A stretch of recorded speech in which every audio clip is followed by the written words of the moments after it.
how things are shaping up when it comes to markets and the index. So let's start off with that. Rohit, let's get some levels going from you first and what you're tracking when it comes to the index.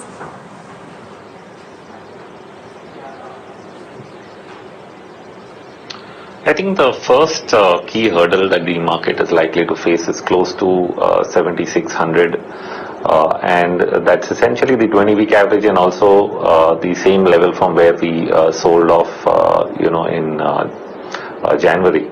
So that should be one critical headwind level from where the market could pause and maybe even pull back somewhat for the gains that it has made so far. It's possible that ends up being a top as well. So I think we need to watch what happens there before we take a call for, in terms of whether the market could actually rise more. My sense is that it will probably halt here and turn lower first, and that's what we would be watching out for. Okay, so you're actually seeing a halt at this point, Mr. Subramanian. Would you agree?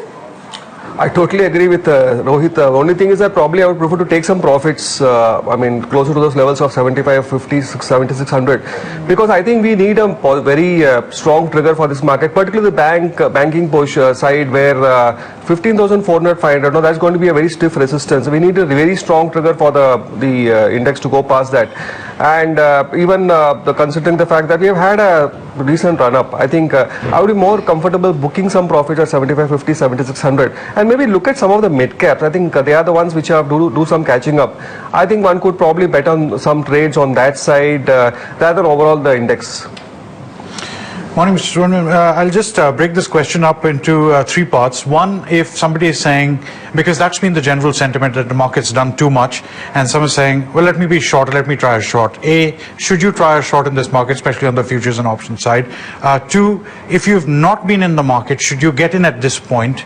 And third is a category that you've already answered. But if you can answer this for those who want to go short, and two, for those who actually didn't get in, and should they be in the market at all at the moment? Nifty, Bank Nifty, and if you want to talk about any specific stocks. So I think if I were to go with the Nifty strategy, I will definitely not advocate a short, for the simple reason, this is post the budget we have seen a strong momentum, 6800, 6850. Now I think that's a clear short in the near term, and my sense is that probably that will hold on for some time to come. So if I were one way to really do some sort of strategy, what we are recommending, maybe do some sort of a strangle, try to capture some of the premium that the market offers. Maybe sell a 7400 strike put and maybe also sell a 7600 strike call. That still yields a decent amount of premium. That is as far as the Nifty is concerned. And as far as the stock specific action is concerned, yes, there are some trades available, like we have something like on a Tata Motor, which I think looks poised. So Tata Motor DVR would be a preference counter, so probably levels of 264. And there are, of course, a host of mid-cap counters, which are, I think, just waiting to catch up with the market. Right. Rohit, good morning. I'm just going to run through a couple of stocks. If you cover any of them, in a market like this, it becomes unexciting to look at a stock that rises 3-4%. I'll just read a couple of stocks. If you find any strong charts here where, because sometimes the gains are 9-10% on a daily basis. So some of the sugar stocks, Dwarikesh, Out, Dalmia Bharat, had been running up a lot. Finolex Industries, we can take Manappuram, and then we saw some quick runs that just came, Indotech and Welspun. Anything out there, Rohit, where the charts, the time price momentum is strong enough to indicate that the risk is low to be in a stock like that?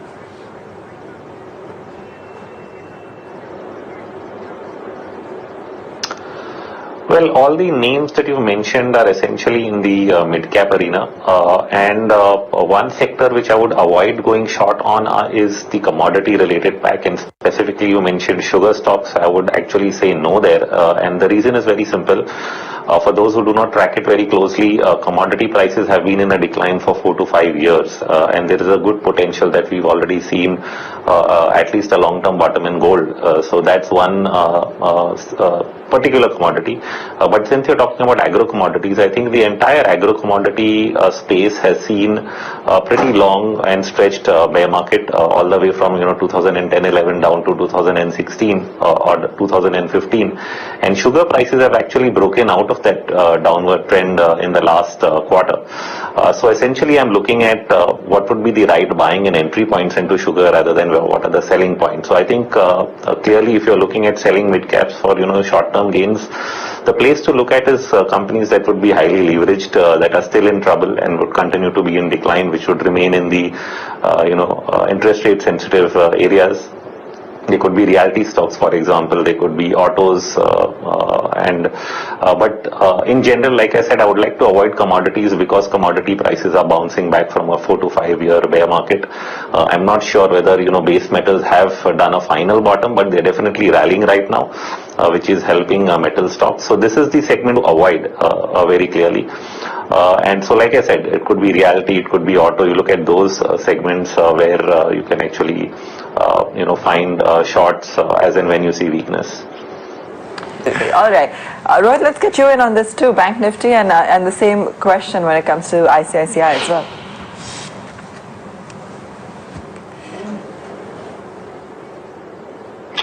Well, Bank Nifty, just like, Subramaniam was saying that 15,500 is a critical level that we watch. If we do get past that, then probably we'll head to 16,100.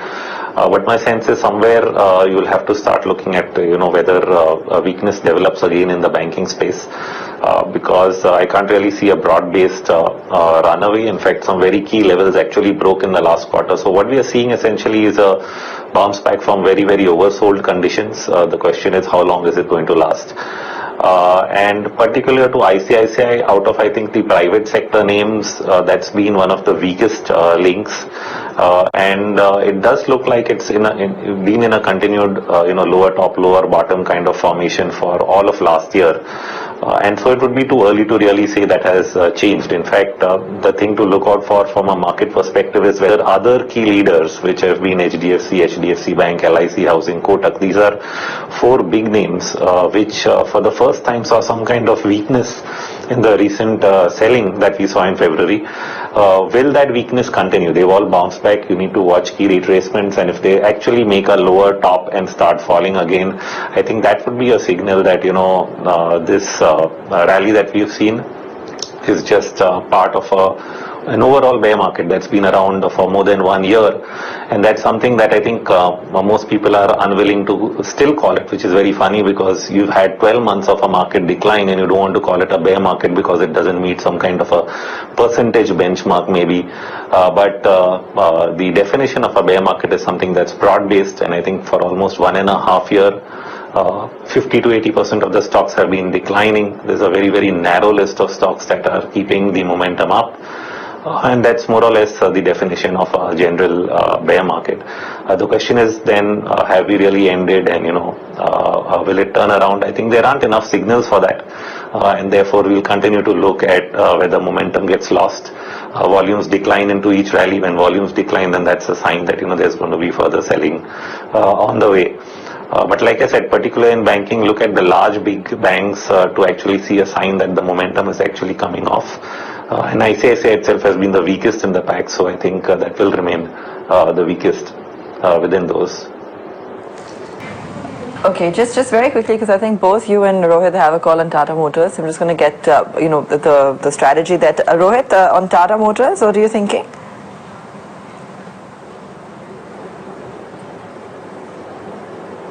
My sense is that Tata Motors is, in a long-term decline. What we are seeing is essentially a retracement to the fall that we saw for the last 2 to 3 months.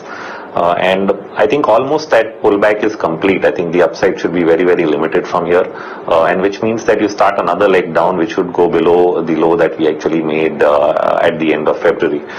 So overall, I think it's much, much lower for Tata Motors here. The downward trend longer term is not at all over, and I think probably the weakest stock right now within the auto pack, and so that's one that we would actually look at the opportunity to short into as and when the selling indicators confirm. But like I said, it appears that most of the upside is almost done, so it should be pretty close from here. So just to quickly address the currency as well, 66.9 is where we are at. I think Rohit also had a support level that he'd outlined for the currency, which I think we possibly broken already this morning. Rohit, quick check on the currency from you as well, because we're already at 66.9.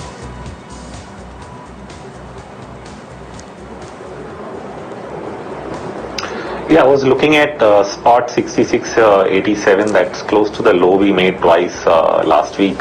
And I think that's an important level just to get an overall view because that's close to the 20-week average, and at least 3 times in the past year we stopped at that point and then started to trend higher. So we would have to watch it on a closing basis as well. Just an intraday breach could actually be whipsaw off that point. But if we do break it, then it would be a sign that the USD INR is actually headed much lower, which would be then probably a positive signal for the market itself. So in general, both for the market and for the trend on USD INR, I think 66.87 is a important and critical support level. I don't know how this FI data is counted, but I don't think it includes debt. And what we're missing is what Steve said in the morning, that in an environment where we have zero interest rates, even a government bond in India gives you an amazing, so there may be inflows coming in that doesn't usually get counted in the data. And that's where we're seeing, the rupee kind of balance out, because our interest rates are way ahead of any place in the world. All right, in fact, Sugandha Sachdev also joining in. Sugandha, if you've been hearing the conversation, let's get your view in as well on the currency right now. Yeah, good morning. We have seen considerable strength that has been coming into Indian rupees, all on back of the sustained foreign inflows that we have seen in domestic equities. It's also the sentiments have been aided because there has been a strong rally in the international markets. Today also the Asian stocks are trading on a positive note. It's all on back of the firm towards prices and the weekend data in China. So it was not very encouraging. But yes, it did contain few bright spots, so that's aiding the sentiment for Indian rupee also. Also last week, Euro has come out with a series of stimulus measures which was much higher than expected. And that has actually led to dollar index inching slightly lower towards its 1 month low, and we have seen a strong rally coming in Euro USD there. So that's aiding the sentiment for Indian rupee.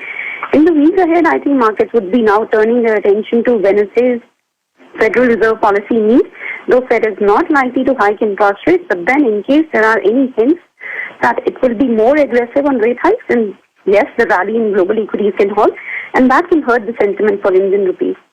My sense is that Indian rupee is likely to appreciate slightly in the short term towards level of 66.60, from where we again expect a retreat in Indian rupee towards on the lower side towards 67.6 all over again.